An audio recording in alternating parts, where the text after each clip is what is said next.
We're live. And as soon as I went live, the workers turned on their machines. Hold on, let me close my door. All right. Hope that's better. Hey guys. Okay, I'm gonna pop in and pop out because I'm deep conditioning my hair. That's why I have this beat up wig on. But I got my little, oh, it's sliding back. Lord, why am I doing this live? Oh my goodness. Look, I got my shower cap on. I'm trying to pull this down. Look, I don't care about y'all. I'm trying to get my hair deep conditioned. All right. Look. Okay. So I'm really excited about these books I'm about to show you. What's up? What's on? Okay. So I have 4 books I want to share with you about Black folks in early modern English society. And some of y'all might know about some of these authors. I didn't. I heard of one, but I didn't hear of the others. Now, Onyeka Nubia, I'm not sure if I'm saying his name correctly. I've heard of him. This one is England's Other Countrymen, Black Tudor Society. Yeah, I'm going through this really fast because I don't have that much time. I have to go somewhere. And this book, this book brings receipts. It's very detailed. It even, I think it's this one. No, it's this one. Child, I don't know. One of these books, one of his books, they even bring in Shakespeare himself and some of Shakespeare's works and Shakespeare's associates. I mean, this is a dense book. This is kind of dense too, but it's got colored pictures, so it makes it all right. But this one really goes into what it was like for Blacks in England. So we're talking about the Tudor era. So that's around the late 1400s to like the mid 1600s, and then you can kind of go into like the Stuart period. But so it covers that time span, and it talks about what Blacks were doing in high society and in the village life, all of that, as merchants, as shopkeepers, as aristocracy, all of that good stuff. So I just skimmed through this, and you have the author is he has some very heavy hitting references. He references J.A. Rogers, Edward Scobie, Ivan Van Sertima, Runoko Rashidi, and others. Now this book, I know I'm going through this really fast. I'm probably going to do this again and do it a lot better than what I'm doing now.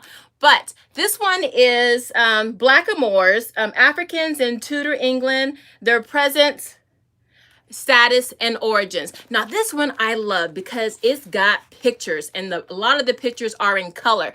So you're going to see how the people themselves depicted Africans and what their status was during that time. And so I think what this book really talks about is how the English people treated the concept of race in their society.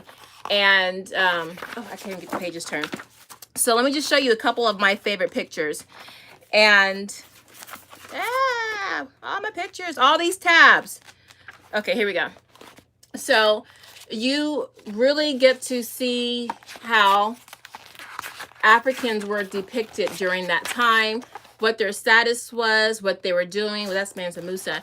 But I mean, there's just so many. I can't wait to break this down. Look at this. Look, they're over here fighting with some artichokes, it looks like. But they're doing some kind of battle. So just a lot of great illustrations, at least showing you the images of us in that time period. You also have The Black Kings of Europe by Anu Mbantu. You have The Black Kings of Europe, and this one brings receipts. It focuses a lot on coins. I mean, it's really good just to see our images throughout the world. And don't worry, I'm going to get on Runoko Rashidi, and because he focuses on the African presence in Asia. And this one I just got today, which is why I said, ooh, I should do a mini haul. And this one is The Spectacular Life and Treacherous World. Ooh, that sounds like a good novel or a primetime Emmy show. The Spectacular Life and Treacherous World of Alessandro de' Medici, the Black Prince of Florence. Now, ooh, honey, I can't wait to read this. It has a lot of great reviews. But that's okay now. Get past the author. I know some of y'all feel like whatever, but when someone has impeccable research, I will pay attention. This one has pictures too, and this one is very detailed. Well, from what I read of the reviews, pretty detailed. I'm not showing you any pictures. So all in all, we're doing ancient civilization this semester, and depending on how, no, I just got this book. I just unwrapped it with you. So here are the pictures. Depending on how far we get with ancient civilization this semester, we'll kind of bring some of this in a little slowly. Maybe not at the beginning of the semester, of the spring semester, but eventually we'll get to this as we go through the ancient civilization and then late ancient, and then we start going into the Renaissance period. So that's it. I just wanted to show you these 4 books: The Blackamoors by Anyika Nubia, and The Black Prince of Florence by Catherine Fletcher. He kind of looks like, what's his name? Jesse Smollett. Don't he look like Jesse Smollett? Look. Got the nose, the eyes, the little narrow face. Jesse. The Black Kings of Europe by Anu Mbantu. Look at that. And then finally, England's Other Countrymen, Black Tudor Society. And this one is also by Anyika Nubia. So anyway, just wanted to pop in and share those books because I was so happy when the Prince of Florence arrived today. So I'm going to be, skimming, doing some reading. I might get an audio book just so I can get through the books quickly. And then when I teach the unit, I'll have pictures to show my kids and little stories. What I'm doing, my mindset is when I go through the books, I want to find characters in the books, certain names, prominent names, and then focus on those individuals and what was going on with them. And then we can tie in like what everyday life society was, things like that, the food, the drink, the music, all those trappings. So that's it. I have to go wash this stuff out my hair, but I will be back on tomorrow. I don't know what I'm going to talk about. If y'all have any suggestions, let me know. I actually have a lot of things to talk about, but I kind of want to get in my groove with the homeschool stuff before I do my long form video. So if there are no questions, I'm going to bounce out of here. I'm hot, I'm sweaty, and we had an okay homeschool start the first 2 weeks. This is the 3rd week of our homeschool, and just to really briefly, because I attribute our success to doing a slow drip for homeschool, meaning I start with 2 or 3 subjects, and then the following week I add in another subject, and then the 3rd week I add in the last of the subject, which is science. Excuse me. So I'm not overburdening the kids, and I have time to kind of get a little groove and feel for how we're doing. Plus, we're remodeling part of the house, and then my husband had surgery, and then I had an MRI on my knee. So just a lot of stuff going on. So I didn't want to put too much on our plate and then have to restart the homeschool year again, at least in my mind. So that slow drip really, really worked. And, I just slowly just added in a little bit more, and our day got a little longer. And so that worked out really well for us. So, and I started doing that last year because we had a big remodel of our house last year, and for almost 5 months. So I had no choice but to go slow with the kids. So next week after Labor Day, in my mind, it's like our real first week of homeschool, because by that time we're on all cylinders, we're covering all subjects, and I get a little bit stricter about how I want the flow of the house to be, because I need a routine so I can get that rhythm so we can get going. So all that jazz. But anyway, what I will do, and then I'll get off the live, is I'll show you my children's study area, what that looks like, what they keep there. Also, I should do a homeschool room tour. Yeah, would y'all like that? I can do, you know what? I need to do that because right now my kids never use their desk in the homeschool room. And I'm thinking of taking those bad boys out and just putting like a couch and a bookcase up there and I don't know, something else to just make it like a chill out space. But we still have all of our homeschool materials, but not the desk. So I might do that next week because I might pull those desks out. I don't know. I got them from IKEA, and it's hard finding desks right now. I got to think about it.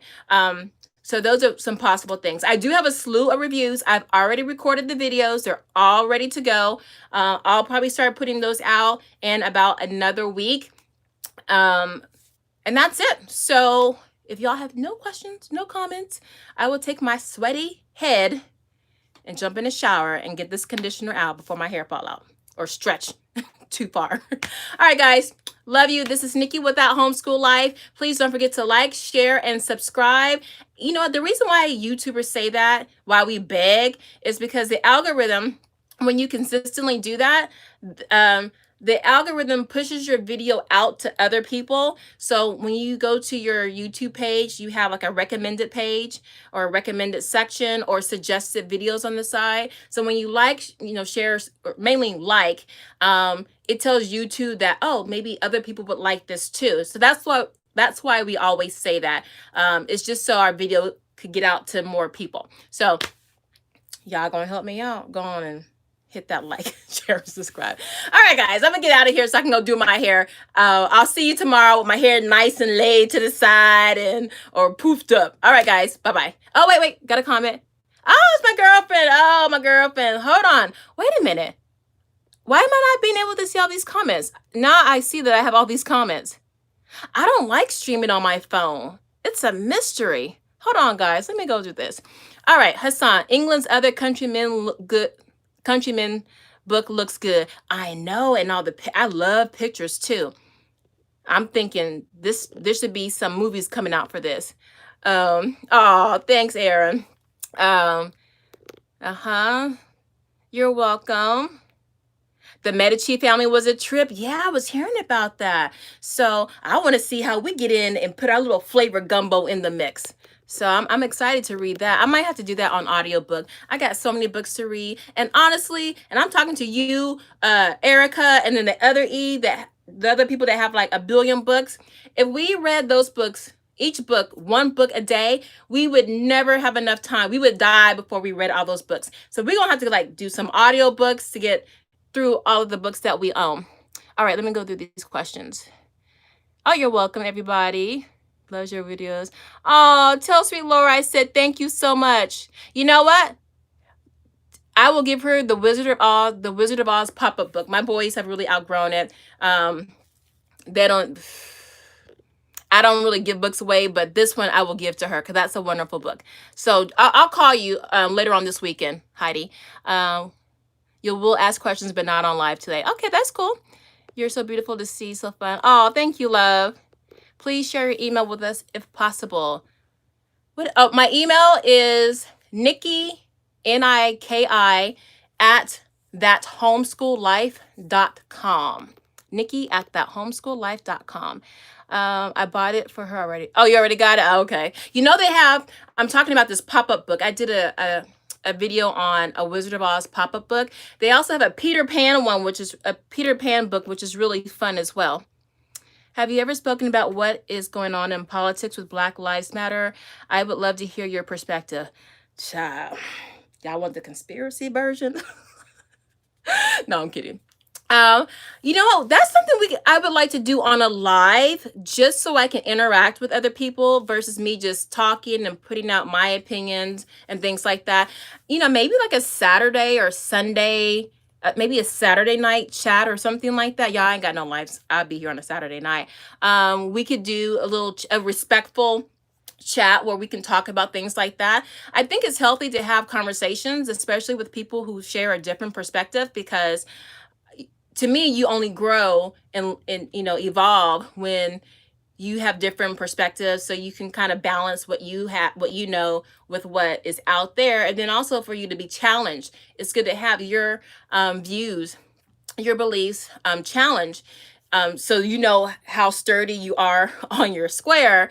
And also, it could be an avenue for you to go do more research to find out, you know what, they did, I didn't want to tell them, but they did say something that I think I might agree with, or I might want to get more information about. So it's all about getting that information, processing it, and then figuring out how that's going to impact you. So I love great, respectful, honest discussions. So if you guys want to have a talk on that, let me know. Let's see what else. God, I am just so sweaty and hot. It is like 80 degrees and I got on a long sleeve hot fleece shirt. Have you? Okay, thank you. Oh, you got your tea? You want to hear? Okay, how are you? What, you want to hear about the Black Lives Matter? Well, you know what? If you guys want to talk, I'll probably get on Saturday, and I could do like an ask me anything, or just like a little let's talk kind of thing, and then we can just like have those discussions and things like that. It's all love, because we're all here just to grow and to learn, and I'm always curious. Sometimes I have preconceived notions about things, or pre-assumptions about people, and I love it when I'm made wrong. So, and that's a growing part on my behalf, and I like those situations because that shows a little bit of growth on my part. How are you talking to your kids about BLM? About Black? Okay, so this is what I do, and I've been doing this for about 6 or 7 years. I have what's called Mom's Poly Talk. It's political science talk, but it really covers current events. I'm a big current events girl. So the first thing I do, I have 6 or 7 news channels on my YouTube that I subscribe to. I have DW, that's the German news. Of course, BBC. I have France 24. I have Al Jazeera. I have, what's the one for India? I got one for India, and then one for Brazil. And I got another one. Canada. I forget what Canada's their main news thing is. And actually, I have another one for England, BBC, and then I have something, I think Channel 4 or something like that. So we get a daily dose of information from what's going on around the world. And I got one for China. It's China Uncensored, but it's a little biased, but their graphics are great. And so it is one perspective. So I do count that. So what we do, we talk about what's going on. We talk about the governments, the people. We talk about how it relates, how it's similar or different from what's going on here. So what we have here with all the police shootings in America, you'll find that a lot of that's going on in other parts of the world. So I try to relate it to that and let them know that our plight is not singular, and there is a larger picture to what's going on, and it's not always just about someone's color. A lot of it goes to your class, and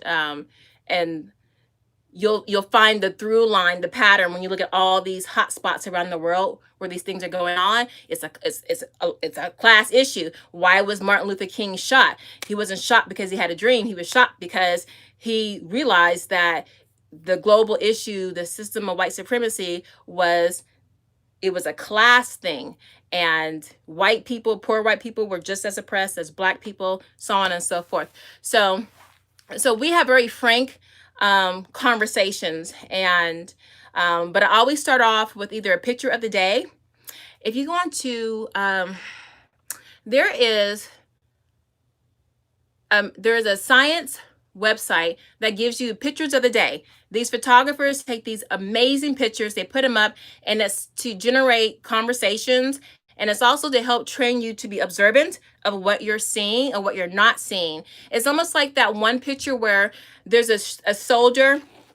I forgot, the soldier's doing something to, some poor man, and it's a close-up of the picture, and you think the soldier is either about to kill the man, or I think there's a gun, but it's hanging from his arm, and he's giving him water. But in the picture, it looks like he's about to do something to his arm, his shoulder, and he was giving the man.